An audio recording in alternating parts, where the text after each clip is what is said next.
Hello मेरे प्यारे दोस्तों, साथियों, मित्रों, सहपाठियों, नमस्कार। एक बार मैं पुनः आपके अपने यूट्यूब चैनल के परिवार पर स्वागत करता हूं। मित्रों, पिछले वीडियो में हमने जो होता है सामाजिक अध्ययन की, उसमें हमने जो होता है चंद्रगुप्त मौर्य, बिंदुसार और अशोक को कवर किया था। आज जो था हम अशोक के धम्म और उस मौर्य जब हमारा वंश चल रहा था उसके समय प्रशासन की क्या व्यवस्था थी उसको आज हम देखेंगे। तो आइए हम शुरू करते हैं। तो देखिए, अशोक धम्म में क्या क्या होता है उसके बारे में हम थोड़ा देख लेते हैं कि धम्म नीति जब अशोक जो कलिंग युद्ध के बाद अपनाता है तो उसमें क्या क्या चीज़ें वो करता है, तो उसको हम थोड़ा सा देखने की कोशिश करते हैं। और देखिए, मैंने पहले भी बताया था कि इतिहास देखिए जो है पढ़ने की चीज़ें होती हैं, इसमें ज़्यादा कुछ समझना नहीं होता क्योंकि आधे से ज़्यादा कॉन्सेप्ट इसके रटने हुए होते हैं, सन आपको याद करने होते हैं। और जो इतिहास क्योंकि अतीत घटनाओं का है विवरण ही होता है एक प्रकार से, तो उसको हमें एक कहानी नुमा सुनना होता है और उसे हमें एक याद करना होता है। तो मैं चीज़ों को पढ़ रहा हूँ, एक दफ़ा दो दफ़ा जहाँ समझाने वाली चीज़ें होंगी वहाँ मैं समझाऊंगा भी।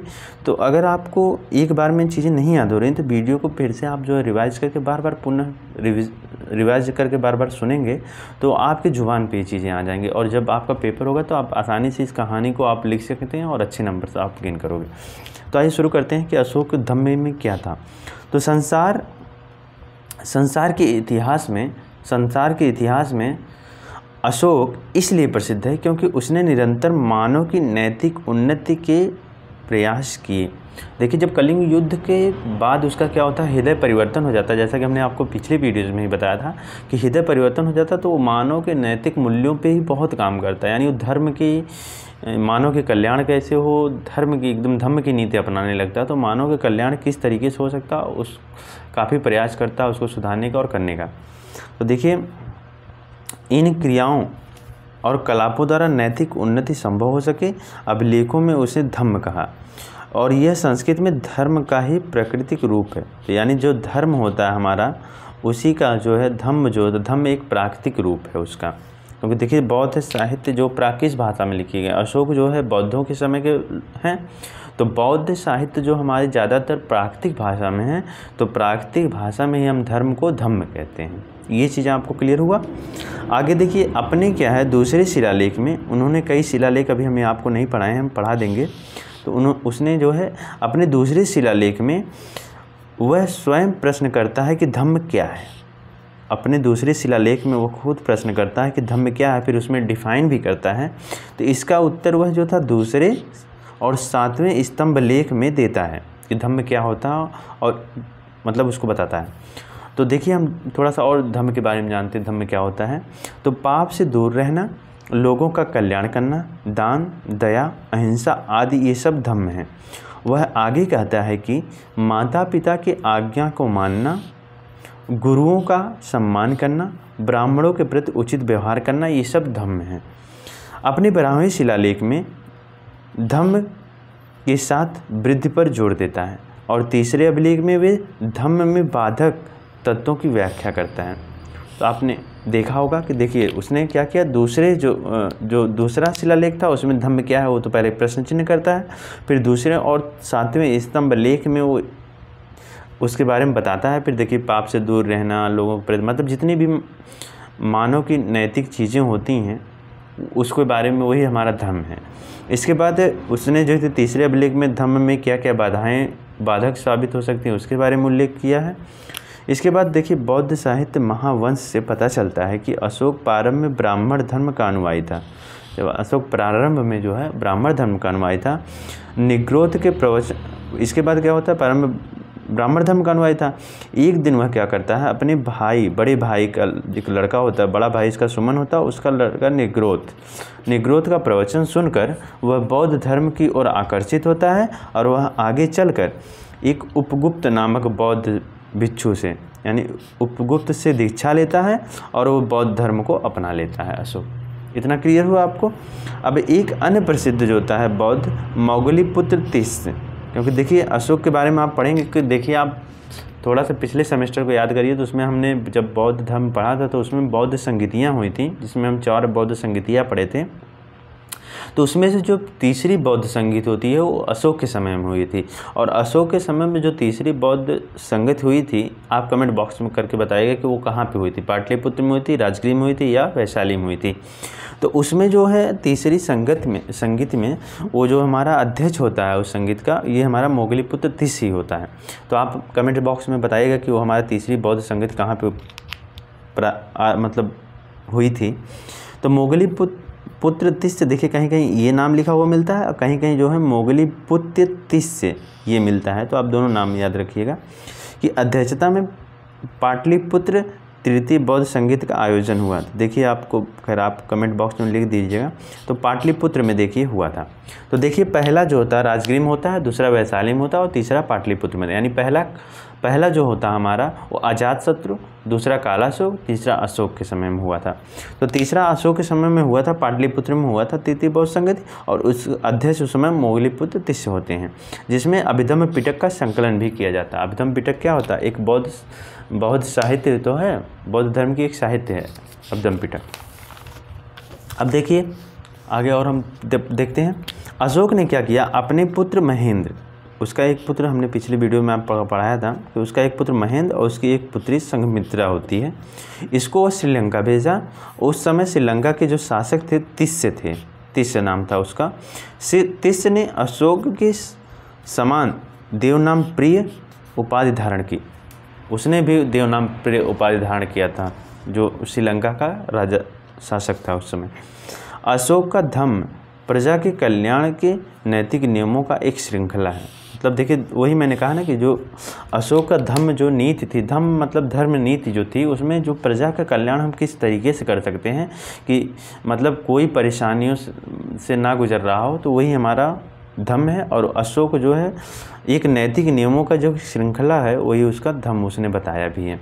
अब देखिए हम मौर्य वंश के प्रशासन की व्यवस्था जो क्या थी उसको हम पढ़ते हैं। प्रशासन व्यवस्था उसकी कैसी थी मौर्यों की वंश में, मौर्य वंश में, तो उसको हम देख लेते हैं।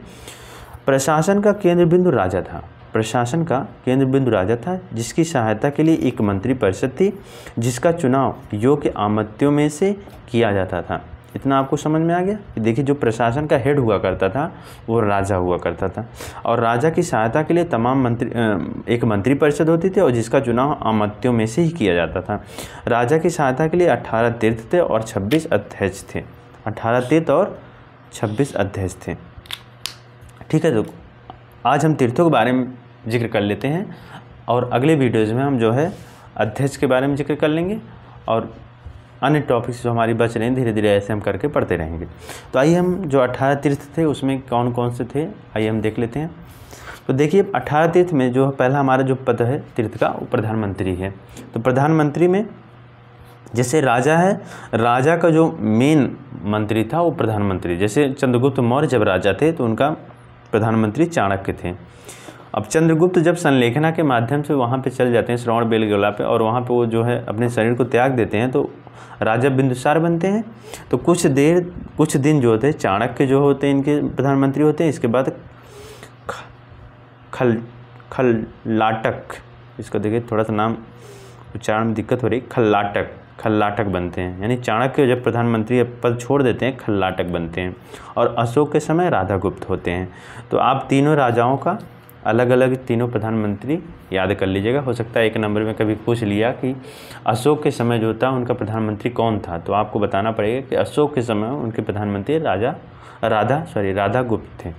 तो ऐसे करके फिर देखिए पहला हमारा तीर्थ हो गया। दूसरा तीर्थ हमारा है समहर्ता है, ये राजस्व विभाग का प्रमुख होता था। तीसरा हमारा सन्निधाता है जो राजकीय कोषाध्यक्ष होता था। चौथा हमारा युवराज है जो राजा का उत्तराधिकारी होता था। युवराज जैसे बिंदुसार थे तो उस समय युवराज कौन था? अशोक था। तो अगला हमारा सेनापति क्या होता था? युद्ध विभाग का प्रमुख होता था, यानी जो सेना को संभालने का काम होता था, सेना को जो लीड करता था वो हमारा सेनापति होता था। अगला हमारा प्रदेष्टा है। प्रदेष्टा क्या होता था? ये फौजदारी न्यायालय यानी जिसको कंटक शोधन कहते थे, फौजदारी न्यायालय का मुख्य न्यायाधीश को हम प्रदेष्टा कहते थे। अगला व्यवहारिक दीवानी न्यायालय जिसको हम धर्म अस्थि उस समय कहा जाता था, उसका मुख्य न्यायाधीश होता था। 8वां हमारा नायक है। नायक का क्या होता है? सेना की एक टुकड़ी का नेतृत्व। देखिए जैसे होता है ना कि उत्तरी कमान, दक्षिणी कमान, आज भी होता है उत्तरी कमान, पूर्वोत्तर कमान, सेंट्रल कमान, दक्षिणी कमान। तो ऐसे उस समय भी छोटी छोटी टुकड़ियाँ होती थीं। तो उस टुकड़ी का जो नेतृत्व करता था उसको हम नायक कहते थे। इतना आपको समझ में आ गया होगा। अगला हमारा है कर्मांतिक। कर्मांतिक क्या होता है? उद्योग धंधों का प्रमुख निरीक्षक होता है। अगला हमारा दंडपाल है। दंडपाल क्या है? सेना की रसद यानी खाद्य सामग्री जुटाने वाला होता है। जैसे मान लीजिए सेना कहीं युद्ध करने जा रही है तो खाद्य सामग्री जुटाकर उसको पहुंचाना भी तो होता है। भाई सेना लड़ाई कर रही है तो 1-1 महीने 2-2 महीने कहीं लड़ाइयाँ चल रही हैं और कहीं कैंप लगा हुआ उनका, तो वहाँ पे सामान कैसे पहुँचेगी, उसका काम ये दंडपाल करता था। अगला आइए हम देखिए, 10वां देख लिया, उसके बाद हम 11वां देख लेते हैं। 11वां हमारा अंतपाल है। अंतपाल क्या होता था? सीमावर्ती जो मतलब सीमाओं पे, जैसे मान लीजिए कोई अगर मगध साम्राज्य है समझ लीजिए, तो मगध साम्राज्य की जो सीमा है उसके इर्द गिर्द जो हमारी दुर्ग बने हैं उनका जो रक्षक करते थे उसे हमें अंतपाल कहते थे। अब दुर्गपाल क्या करते थे? देश के भीतरी, अभी तो सीमा पे रक्षा करने वालों को हमने अंतपाल कह दिया। अब जो देश के भीतर स्थित दुर्ग हैं उनके जो रक्षक और प्रबंधक थे उसे हम दुर्गपाल कहते थे। अगला हमारा है नागरक। तो नगर का जो प्रमुख अधिकारी होता था उसे हम नागरक कहते थे। अगला देखिए, अगला हमारा है क्या? प्रशास्ता। प्रशास्ता क्या होता था? प्रशास्ता ये होता था राजकीय कागजातों को सुरक्षित रखने वाला अधिकारी। जैसे आज भी क्या होता है कि कुछ डॉक्यूमेंट्स, जैसे आप देखते हो नोटरी बनवाने जाते होंगे या और कुछ डॉक्यूमेंट्स ऐसे होते हैं जो एक हार्ड कॉपी आपको देते हैं तो एक कॉपी वो भी रखते हैं, तो उसको सुरक्षित रखने का काम जैसे उस ज़माने में भी होता था, तो वो कौन करता था? प्रशास्ता करता था। प्रशास्ता क्या करता था? राजकीय कागजातों को सुरक्षित रखने वाला अधिकारी जो होता था उसके हम प्रशास्ता कहते थे। अगला है देववारिक। देववारिक क्या होता था? राजमहलों की देख रेख करने वाला अधिकारी जो होता था उसे हम देववारिक कहते थे। देववारिक। अगला हमारा है अंतवर्षिक, यानी सम्राट के अंगरक्षक सेना का जो प्रमुख होता था वो अंतवर्षिक कहलाता था। अगला हमारा आटविक है, यानी जंगल विभाग का जो प्रमुख होता था उसे हम आटविक कहते थे। अगला हम मंत्री परिषदाध्यक्ष, मंत्री परिषद का जो अध्यक्ष होता था उसे हम मंत्री परिषद अध्यक्ष कहते थे। तो आज हमने जो होता है अशोक की धम्म और मौर्य प्रशासन में जो होता है 18 जो तीर्थ थे उनका जिक्र कर लिया। आने वाली वीडियोज़ में हम जो है 26 अध्यक्ष जो थे उनका जिक्र कर लेंगे और जो है मौर्य साम्राज्य में चीज़ें जो है उसको हम डिस्कस कर रहे होंगे। तो कमेंट बॉक्स में आप कमेंट करके माध्यम से बताइएगा कि आपको ये वीडियो कैसी लगी। अगर वीडियो अच्छी लगी है तो अपने और तमाम मित्रों के साथ शेयर करिए और वीडियो को लाइक करिए। मिलते हैं अगले वीडियो में, तब तक के लिए नमस्कार, जय हिंद, जय भारत।